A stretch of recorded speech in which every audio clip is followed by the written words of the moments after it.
Good evening. I'm Carol Olsen-Day of the New York Times, and I am so delighted to welcome you to tonight's TimesTalks. We are live here in New York at the Times Center, and we're live around the world on TimesTalks.com. And we are thrilled to present as our first guests of the year the director and two of the stars of Boyhood, one of 2014's most highly acclaimed films, a remarkable movie that follows a boy and his family over a dozen years in real time. It's an extraordinary cinematic experience with extraordinary performances, and it's been on the top of many critics' and audiences' best of the year lists, including the New York Times. In his review, chief film critic A.O. Scott called Boyhood one of the most extraordinary movies of 2014, or for that matter, the 21st century so far. You'll hear more about Boyhood and our guests in just a moment from our moderator. A culture reporter for the New York Times, she is the Times' new carpetbagger, your nytimes.com guide to the movie awards season. The Carpetbagger is a must-read for film lovers, Hollywood insiders, and insider wannabes, uncovering the stories and the stakes that surround the race for the awards. Please join me in welcoming New York Times reporter Cara Buckley and our very special guests, Richard Linklater, Ethan Hawke, and Ellar Coltrane.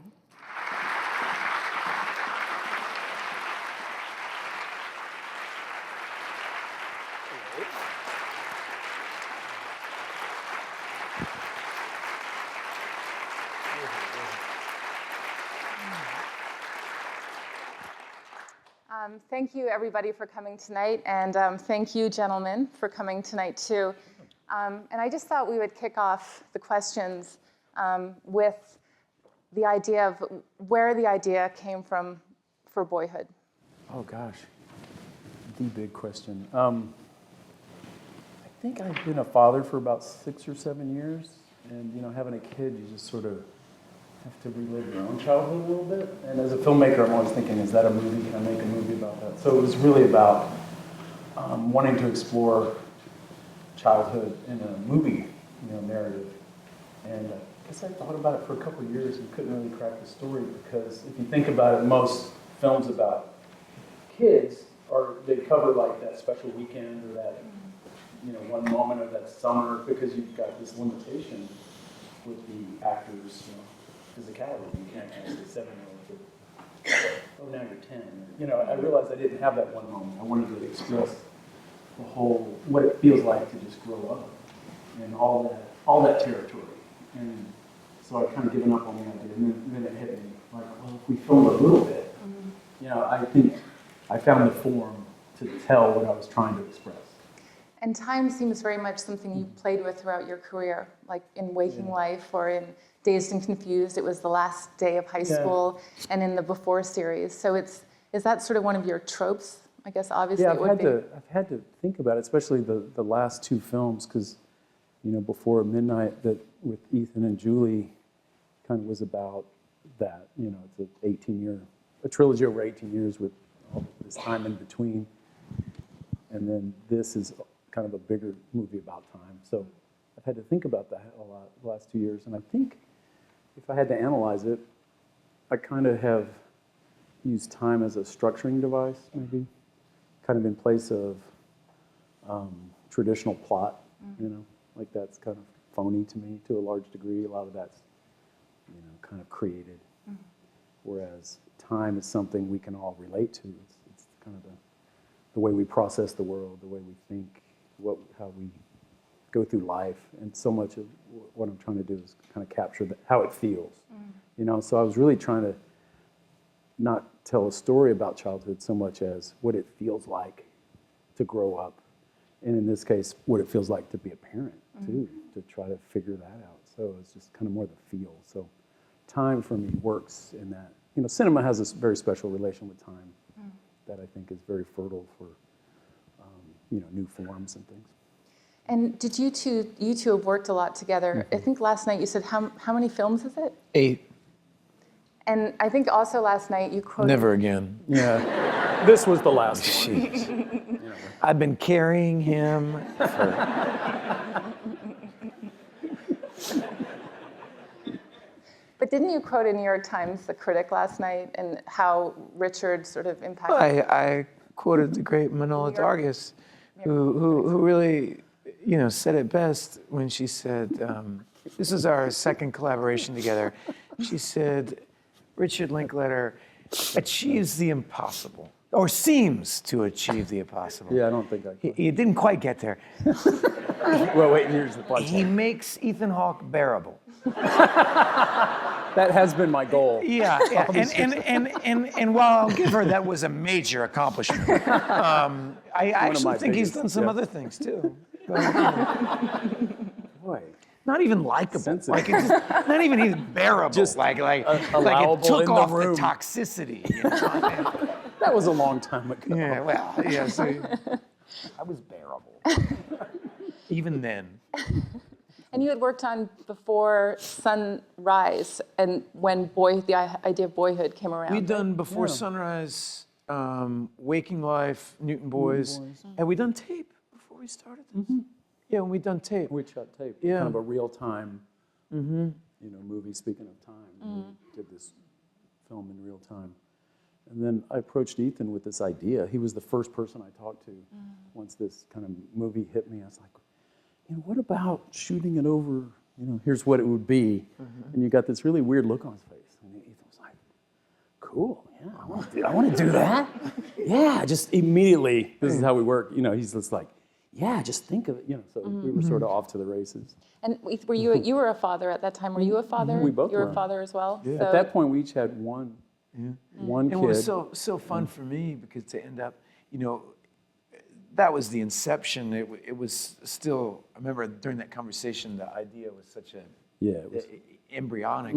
But but a little bit later, you cast Lorelai, who's not here tonight. Lorelai plays Samantha in the movie, Ellar's sister, which is Richard's daughter, who was one of the most magic things about making the movie was I remember our first workshop of Before Sunrise, seeing this little baby come into the room. Not even a year old. Not even a year old. And I was about, was I 23 or 24 something? And I'm looking at, and I kind of was looking at you and thinking, wow, you got a baby. Oh, gee, look at that thing. Yeah, what do you do with this? What do you do with it? What do you do when it cries? It seemed like I think I was still asking that, Mike. Yeah, and then to actually get to play scenes with this young woman and even cross that boundary of sexuality and dealing with all the kind of messiness of life that the movie tries to touch and feel.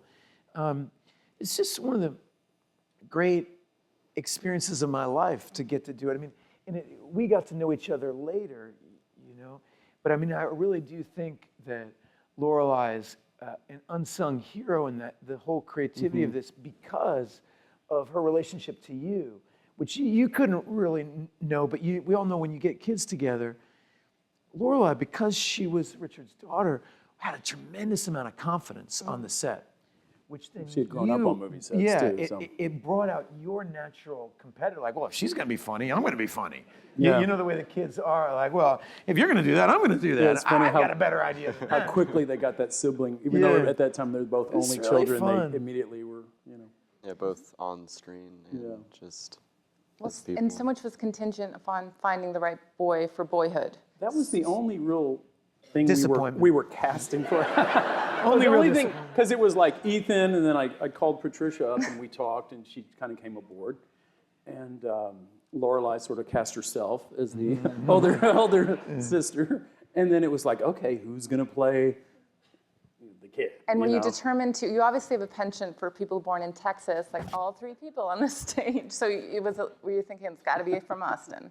Well, his first thought was George Bush, but he was a little old. He was born in Connecticut. That's right, Connecticut. We So he was claim- out. We Yeah. don't claim. Well, that's not. No, well, there were some very practical reasons, and Lorelai being my daughter, I knew where she would be every year. I mean, this was a volatile enough idea. We were tempting fate enough 12 years that, the nightmare scenarios, they move away or they want to quit or, anything can happen in that kind of time. So I really thought him being local or proximity to me in the production would mean a lot. And just the way we could rehearse and talk throughout the year and, kind of keep tabs on one another and just, it was going to be about that process of growing, and I wanted him to be kind of close. And so really, it's the kid, but it's his family. I knew they had kind of deep roots in the communities. I didn't feel like they were moving to Australia in 3 years. They could have, but they didn't. So it was the biggest casting.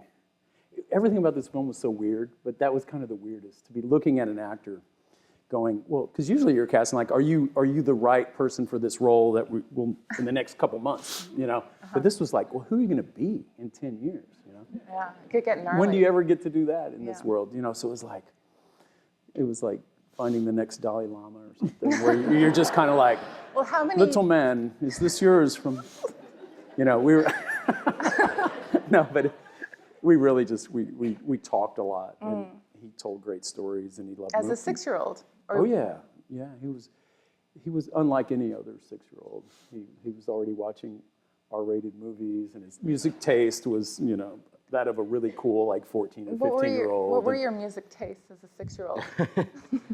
And I think like Pink Floyd and Radiohead. Rage Against the Machine. Yeah, I guess it was more like his dad's a heavy musician. metal at that point. Yeah. Yeah, we unearthed an interview. Became less angry as I got older. Yeah. We unearthed an interview we did, kind of a making of from year one. We hadn't seen it in all these years, and we saw it about 6 months ago. You both watched it? Yeah, and it was. Thanks for showing it to me. I was guys. asking Cool. him. Well, you weren't in the first episode. All right, cool. Yeah. Yeah, it was.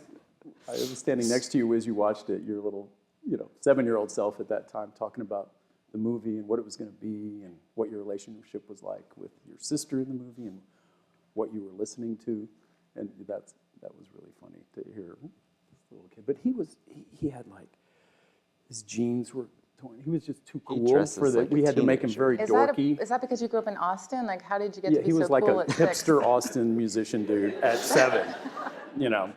He was too cool for his character, and as was my daughter. In a certain Children way. of insane musicians Or are insane a special film directors. breed. I know neither one was a normal child. But all joking aside about all that, from my position in the organization or whatever it is, I knew in an ancillary way. Here I was living in New York, and here in Rick, I found him, and I really basically felt immediately, well, that's the decision you made that the whole thing rests on, and that there's a certain bit that the movie could handle when the kids were young. That there's a certain, all children are beautiful, they really are, and so it's all okay. The big thing was who Ellar evolved into as a young man. Not to talk about you in the third person, but it was a really beautiful, that young kid who was into Rage Against the Machine and with the cut-off jeans. When he turned 12 or 13, he started having something to say about art and about storytelling and about your own life. And you two understood each other in a nonverbal and a verbal way that made the filmmaking extremely easy. Ellar, is that true? I mean, it was never, it was, I always found it, and by easy, I don't mean that it's not hard, but I mean, when things are right, they seem to fall into place. Sometimes no matter how hard you work, you can't get something to work. Something's just off. And you two understood each other, and it was, for me, the reason why we're here talking about it the way that we are and is because that risk and that gamble in your guys' relationship is what lands the film. It's what it elevates it out of a kind of a gimmick, or it becomes a story because it's about your evolution, and you were able to do that. And that's the greatest blessing the movie ever had. Sure was.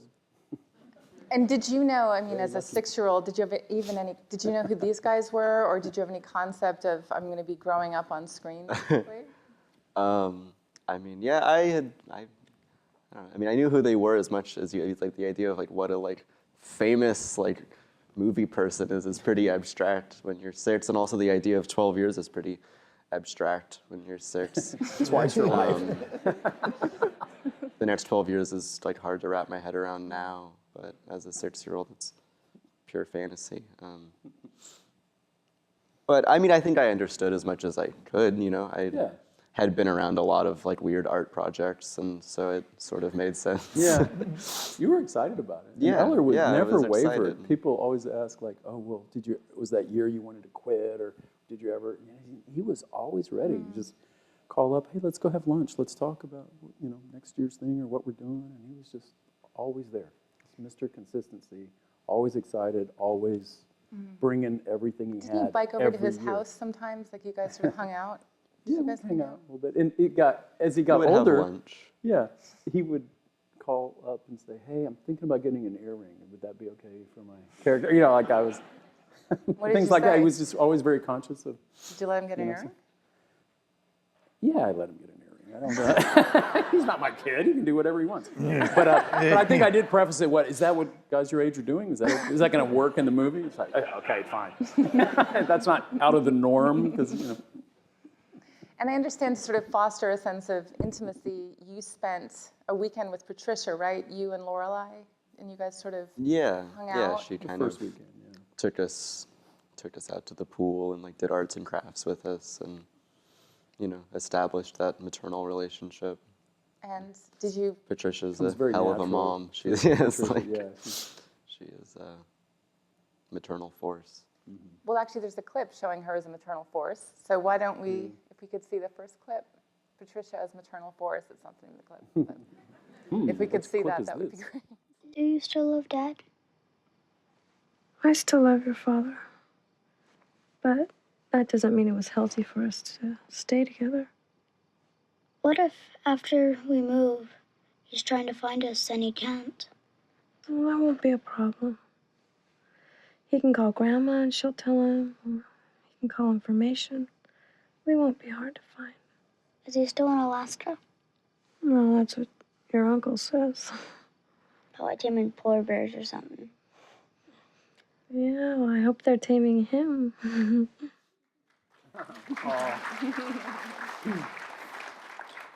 That was year one. That was crazy. We were figuring out how we were Yeah, gonna I do think this. it was like 4 a.m. when we shot that. Is that legal for a was- 6-year-old? No, not at all. They were saying shut it down. The producer was like, we can't. Because it was so ambitious every year. We usually had about 3 days to shoot, and it was hard to contain in 1 year, like first grade or the mentality of a 7-year-old. I had a year to think about that every year. But it's just so ambitious, so much material.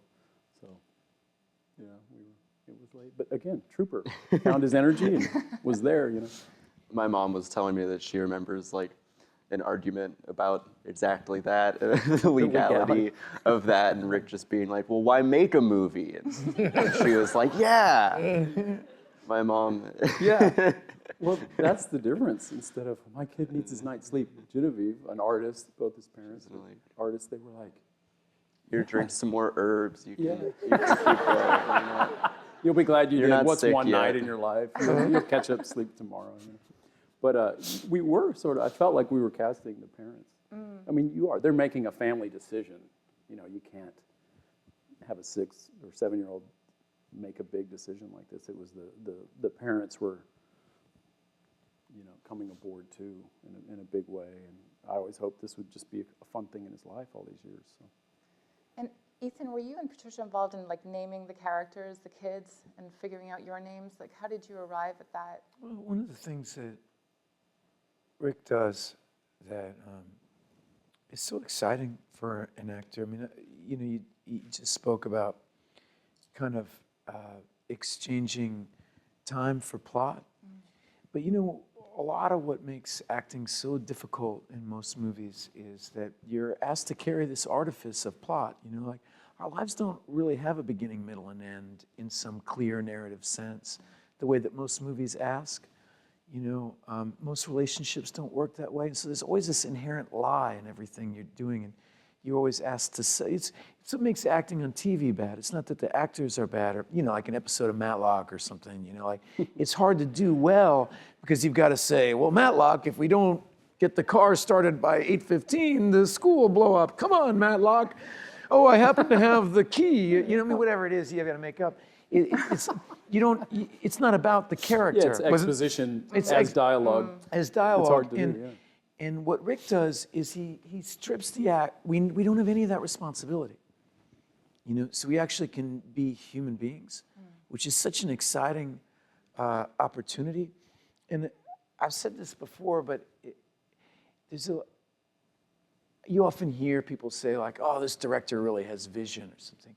And I think what has separated and spoiled me as somebody who's gotten to work with Rick a bunch, and what's really so important to me as a young person, and you do this naturally, I don't think it's an intellectual decision, but I have the hope that this is something that you'll carry with this too, is that on Before Sunrise, Rick asked Julie and I to have vision. Well, what do you want the movie to be? When this is over, this won't be my film. This ideally will be our film. What do you want it to be? Do you think that's smart? Do you not think that's smart?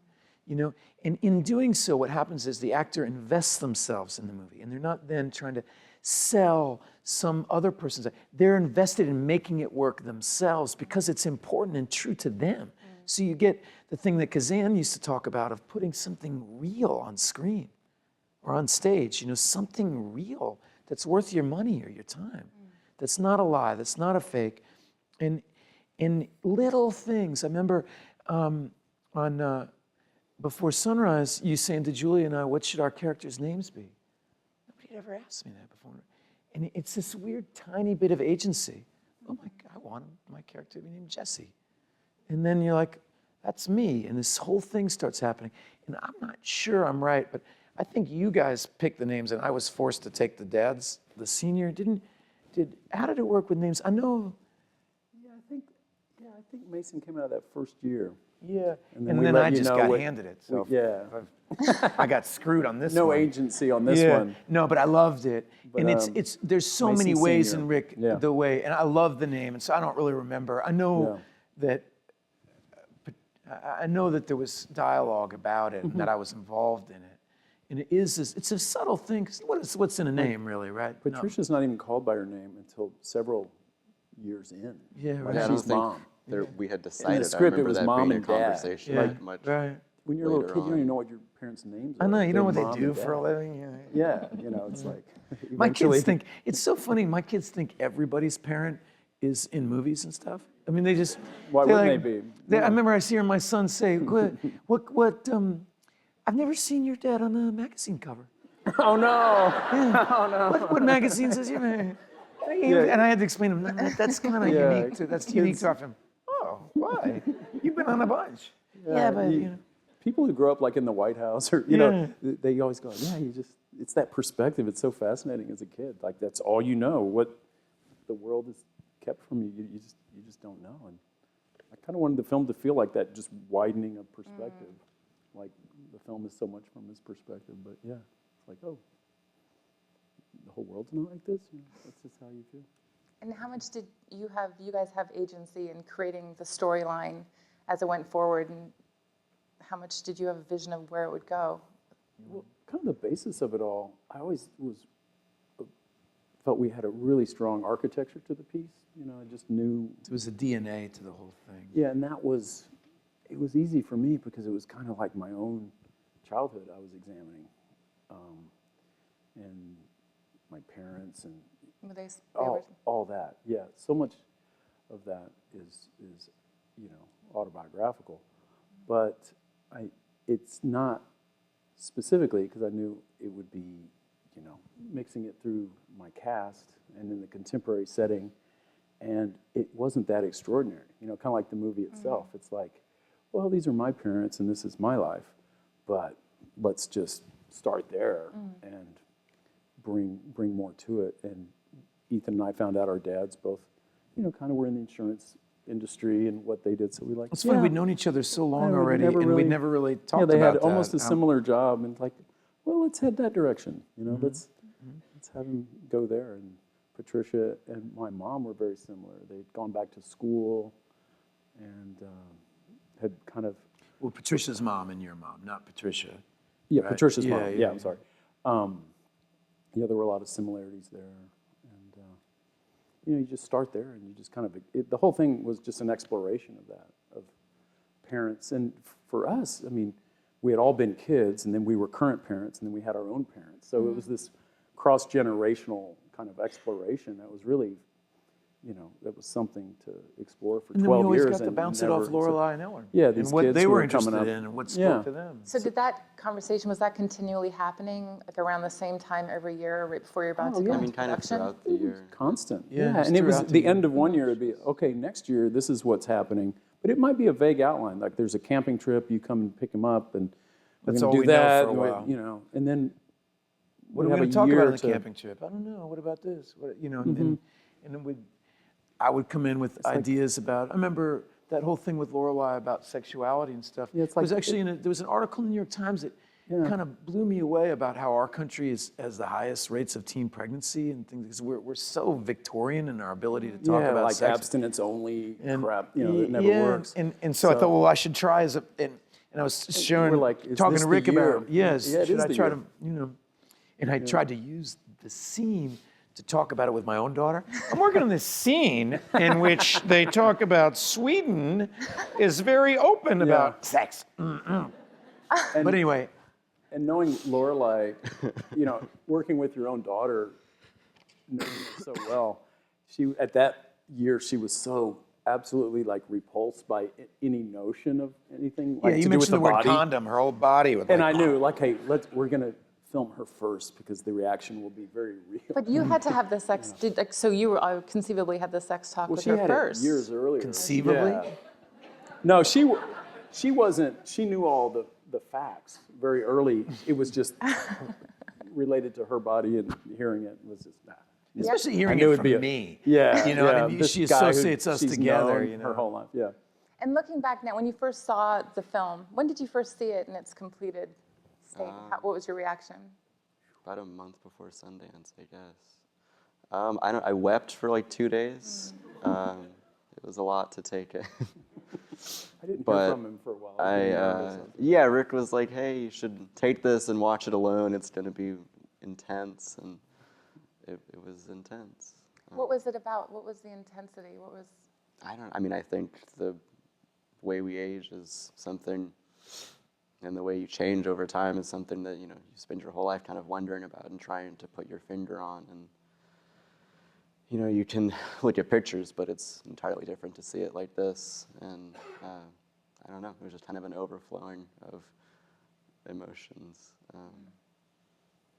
I've seen it like a dozen times now, and this last time I watched it was the first time in months, and it's the first time I've been able to like see Mason as a character and not like this weird, warped version of myself, which is great. It's much less stressful that way. But I knew we were putting, particularly,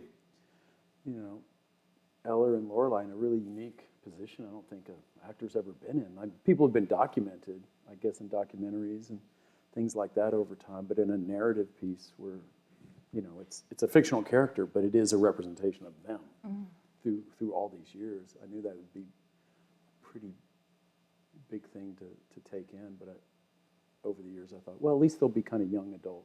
They'll have maybe a mentality to absorb it by that time. But they didn't watch it as we went along. The wonderful thing about it, there's a lot of things that are hard about it, and I don't want to undermine that. But there is one thing that's really wonderful about it is that acting can be a very powerful tool to see yourself as a protagonist. Part of why they teach acting in jails and things like that is to help people. It's a beautiful thing. It's why they teach it in schools. It's the value of doing plays and telling stories and acting things out. Not just the audience, doing it. You see the agency a character has. And it's as simple as when you watch a character on stage lie, the audience doesn't like it. They don't like that character. It's like, it's automatic. And there's all these powerful ways in which it works. And the only thing that's dangerous about it is really the public aspect of it. And what they had, see, I did my first movie, for example, with River Phoenix. So this is very relevant to me. It's real. It's not a philosophy or something. It is very, very hard. The movie I did after Explorers with River Phoenix was Stand By Me. And he was jettisoned to fame at 14. You know? It's an incredible performance. If you ever see Stand By Me again, he is a beautiful, beautiful actor. But he was on the cover of People magazine and blah, blah, blah, blah, blah. And there's this isolation that you start to feel when people objectify and judge you, even if it's positive. I mean, there's obvious downsides to negativity. But positivity is hard too, because people start seeing you as something other. And what I was so happy for you two is you got all these, there was a certain beauty in watching you, particularly in the later years, understanding your own life through art, you know? And that's what I do with my work with Rick, and it's been a really healing, wonderful aspect of my life. Now, the danger is now. The hardest thing is now. Making the movie was so fun. I mean, we all felt a kind of sadness about it ending. The creativity of that, not knowing what's going to happen next.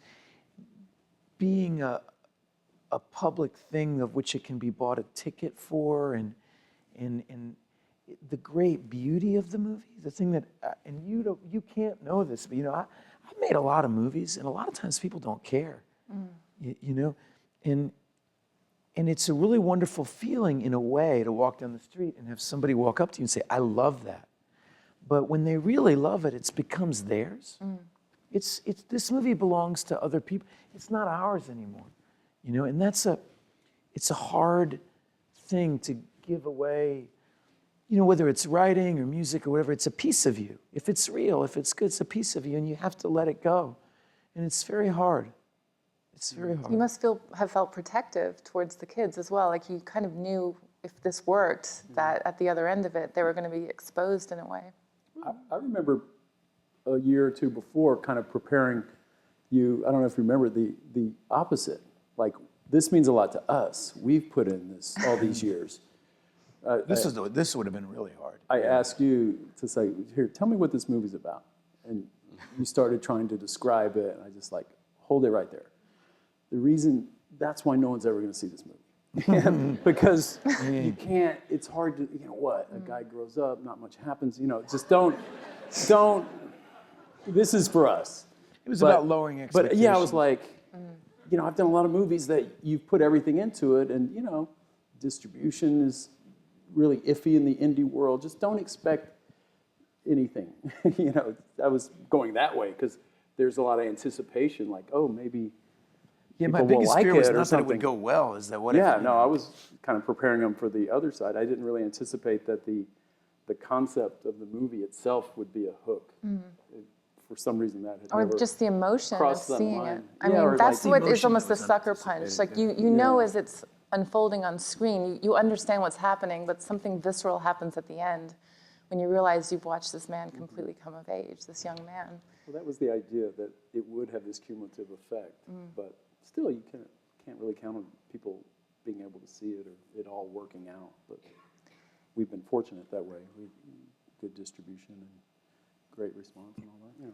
And speaking of wonderful. distribution, you had IFC on board from the very beginning. How did that pitch meeting go? Like, how did you? I think had done 2 films with them and that came out in 2001. Tape, the one Ethan referred to, and Waking Life. And IFC had was involved in both of those. So,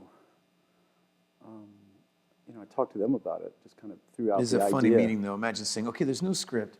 It's going to star a 6-year-old who we can't contract to do the movie because it would be illegal to ask him to do something. Yeah. But I'm sure I'll find somebody great. And give me money, but you won't see any of it for, 13 years? 13 years. And it's going to be a quilt, a pastiche of all moments that would have been cut out of any other movie. Yeah.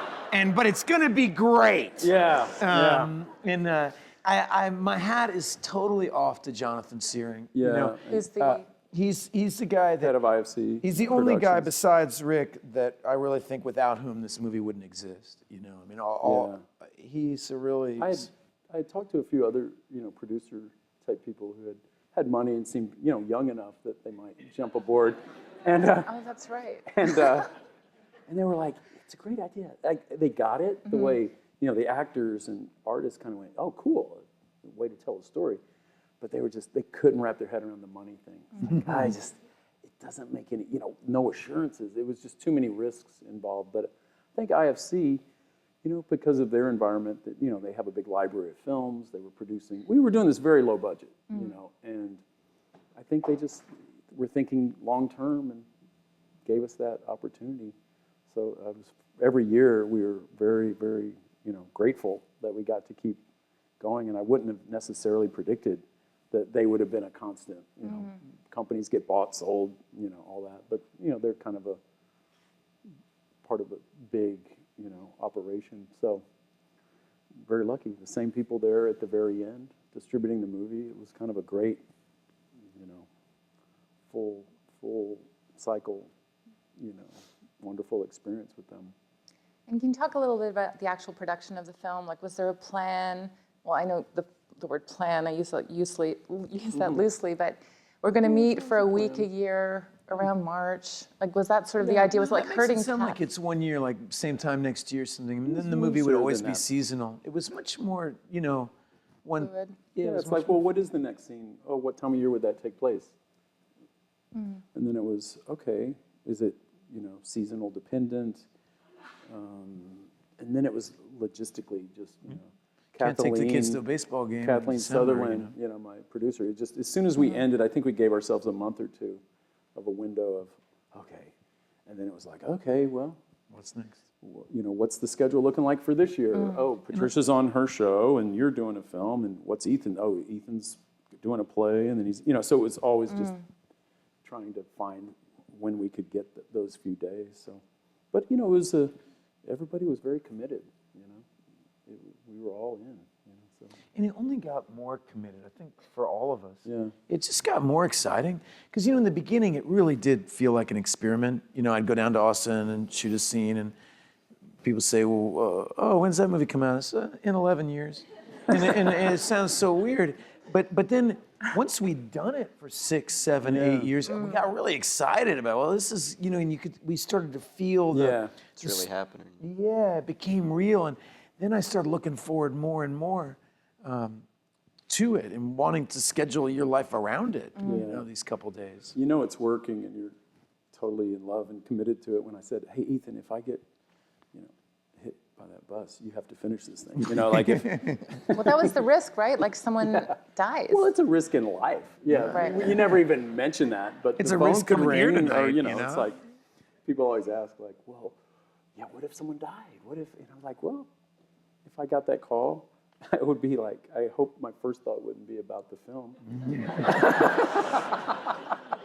It might be, directors were kind of screwed up, but It's a great thing where Coppola's like, Martin Sheen's not dead till I say he's dead. yeah, he's not had a heart attack. But yeah, sure, you can look at the future with fear and risk assessment and, like, oh, bad case scenarios, but this was kind of the unknown future was like our fun wild card collaborator.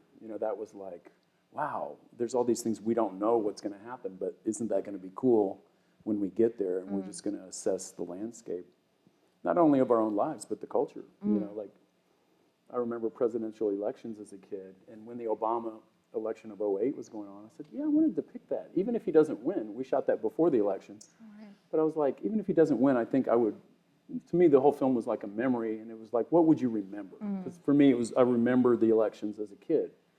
And you don't really have politics as a kid, but you remember who your parents are for. I remember neighbors. Right, and you were getting people to swap out their What was so lawn fun about signs. that while we were doing that, we had no idea who would win. So it was a weird, almost time travel thing. We were making A period a film. period film in the present, but it would become it was very strange. But it was, making a period film and thinking, I did that with the technology. It's like, okay, this iMac, I said, that's definitely going away at some point. So I remember like, let's shoot a profile of that. Just like technology really would demarcate the time kind of more than anything.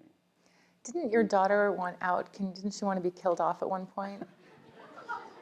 It was a brief moment. And I don't think she would have said it if her dad wasn't the director. I mean, her relation to this film is very different than like Ellar's. I mean, she kind of came in casually as my daughter. She, it just was not a big deal to her. And I think there was one year she wasn't really feeling it. It was the Harry Potter year. She didn't want to dress. I always thought it's like she didn't want to play that character. McGonagall, I think we dressed her up as. I thought it was like Harry Potter specific like that, but she just kind of was not in the mood that year. It had so much to do with her call time. Probably. Well, I actually found out years later what it really was. But at that year, yeah, it was very innocent, but she did kind of go, hey, Dad, can my character this year, can my character, like, die? Just can I, I'm like, no, it's like, that's a little dramatic for what the film's, how do we, no, you gotta, So I felt, but she got back with it. She actually had fun that year. And pretty soon she was asking, hey, when are we filming? So I'm proud of her. She worked really hard. That was just a funny little What was her reason? moment. I found out years later when we went to Harry Potter Land in London, with the studios where they filmed Harry Potter are now this tremendous museum. And, you can go see the sets and how they did everything.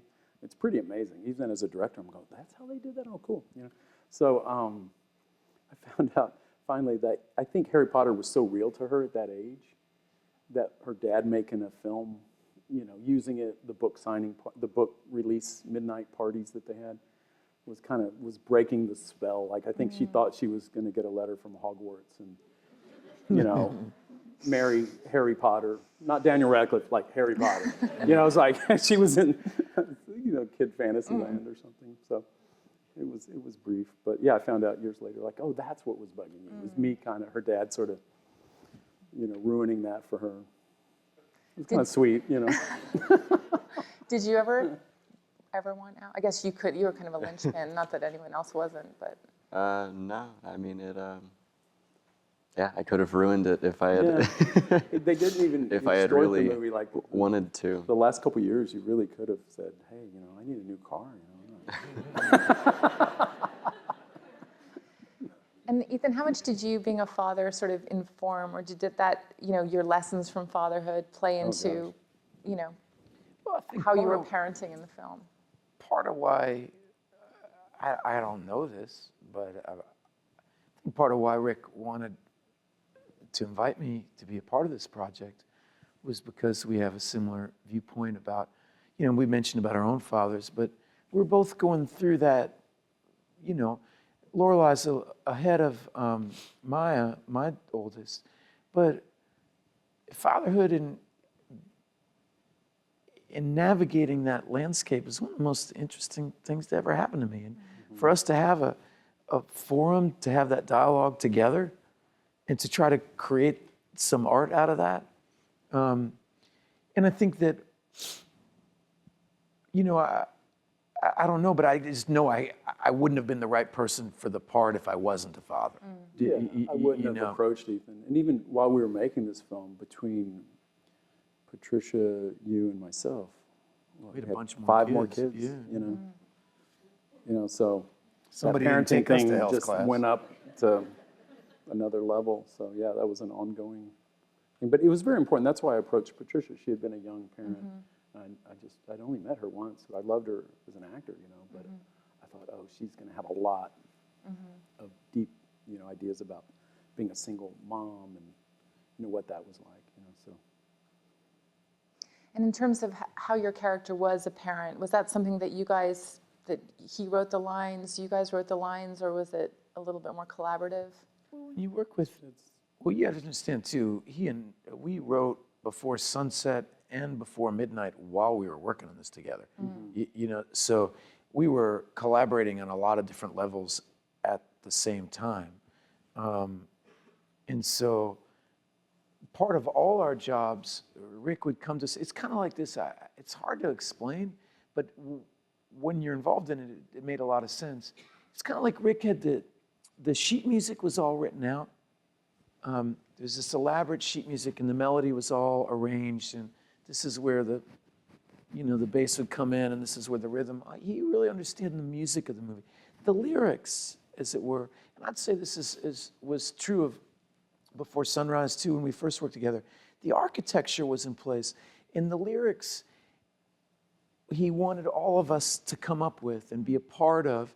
And it wasn't like, Patricia uses a great word, I think, for it, Rick curates the movie. You know, we would all have these long talks about where, you know, Mason Jr. might be in his life. And they would say, well, what's it like?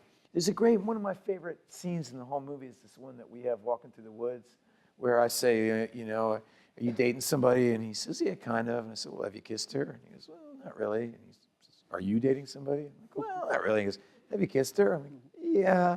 You know what I mean? It's really, but we worked on that really hard, but we worked on it all together. It's not like Rick came to us with, this is. It's like, Rick couldn't have written, you know, some of the ways that, it's the thing, it reminds me of the same way Peter Weir approached Dead Poets Society.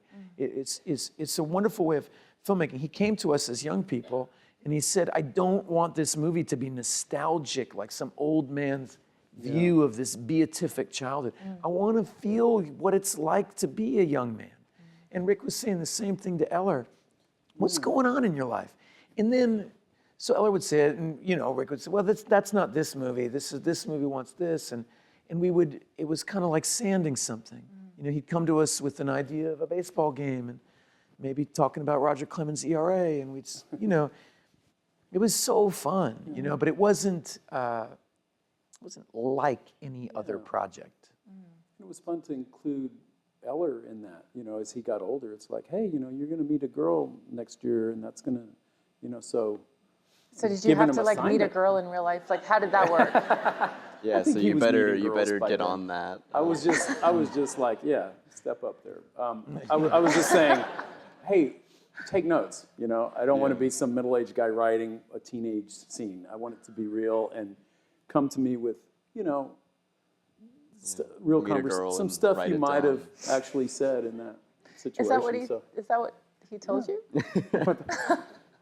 Yeah, I mean, the next time you're alone with someone, like, write it down.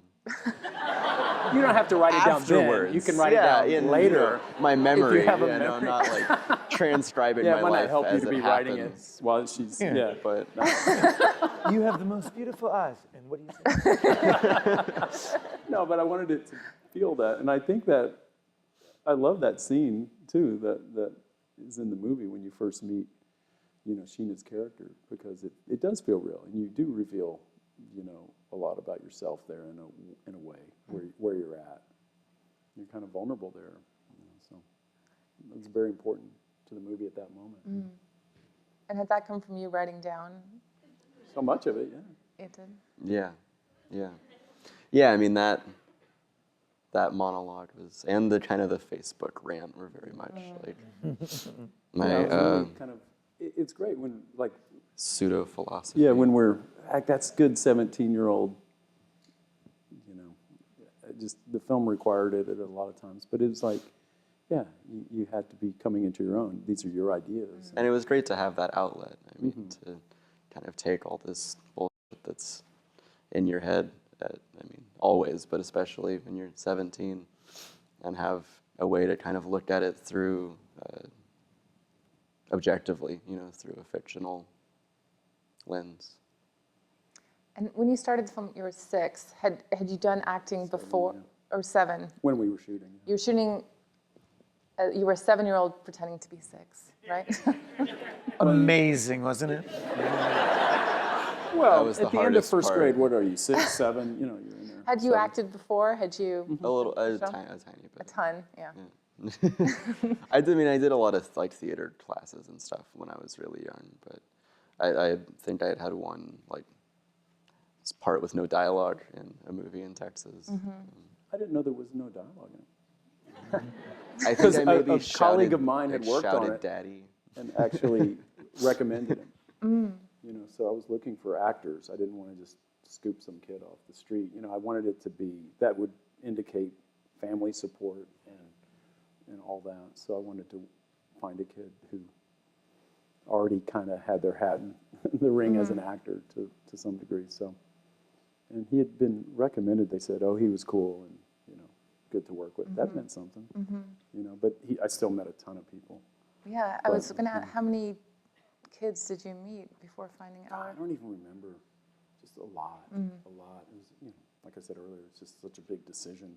So many ways to go. So many different kinds of people. You know, so I just thought, you know, Ellar was in a way the most like sensitive and thoughtful.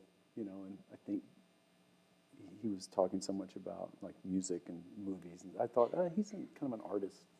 He's going to be an artist of some kind. I felt, or you know, you meet the jock kid, the student council president kid. You know, if you had to make some wild prediction about someone's future, but you know, kids are, especially kid actors, they often they can be kind of cute and people pleasing, and you know, Ellar really didn't care what you thought about him. He was just who he was. He was very just honest and had none of that. Didn't really, you know. So I said, oh, that's good. Very, you know, realistic and real kid. You know, so. Why don't we see another clip now? It's the Bumpers life. It's the second clip. Let them know who you are, buddy. Let them know who you are. Mwah. Yes! Yes! Yes! All right, don't worry about it.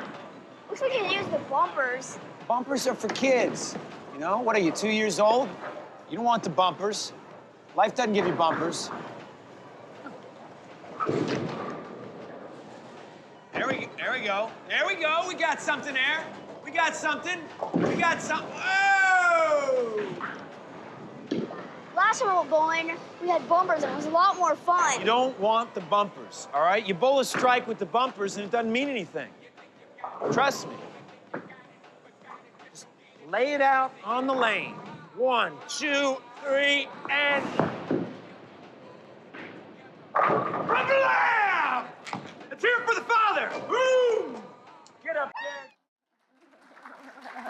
We had a lot of fun with that. That was, yeah, at that point, he's been out of their lives, and he kind of comes in and is trying a little too hard, or, you know, when your son's been away from you, you're going to enforce all that, you know, masculinity or whatever. And were you naturally throwing it into the gutter as a... I'm a terrible bowler. You are. What precedes that clip is Lorelai actually Bowling a strike. nails a strike, you know, and so it always felt that way as a sibling. You just can't, the younger sibling, you just can't compete. And you're obviously a natural bowler. That took all day, actually, to get Ethan to, you know. I was semi-pro. Yeah, we did that in CGI in post. The funnest, the best, one of my favorite moments in the movie for me, it happens just after this, is the father's been a little MIA for over a year, apparently in Alaska, trying to write songs and things like that. And after we were done bowling, we're sitting around talking, and the kids asked me where I've been, and my character says, well, you know, I'm sure you know this, but your mother's really a piece of work, you know. And he's about to launch into his justifiable story about why things transpired the way they've been. And there's just this, it just cuts to Ellar and Lorelai, and these big eyes looking, and you kind of cut back to me, you realize that there really is no appropriate answer to that question. You know, that it's really, are you going to show up or aren't you? I mean, you know, you can make up some story if you want, and it may even be true to you. It may even be real, but for kids, and that in a real way, that's the beginning of Mason Sr.'s journey, which is this meeting that responsibility. And that in meeting that responsibility, something's got to give. You know, everybody loves this idea of, you know, follow your dreams. But a lot of times, if you really follow your dreams, it comes at a great expense. And adults have to wrestle with that all the time.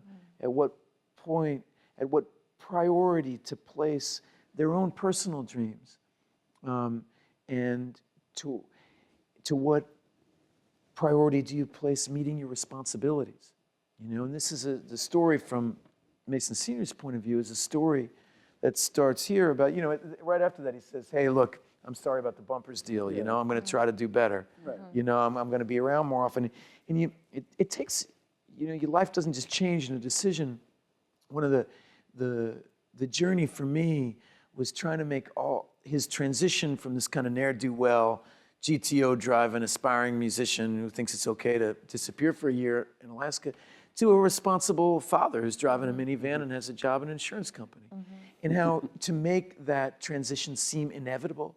Because it's one of the things that I always feel about life is that you hit these crisis moments in your life and you feel like there's a big decision to be made.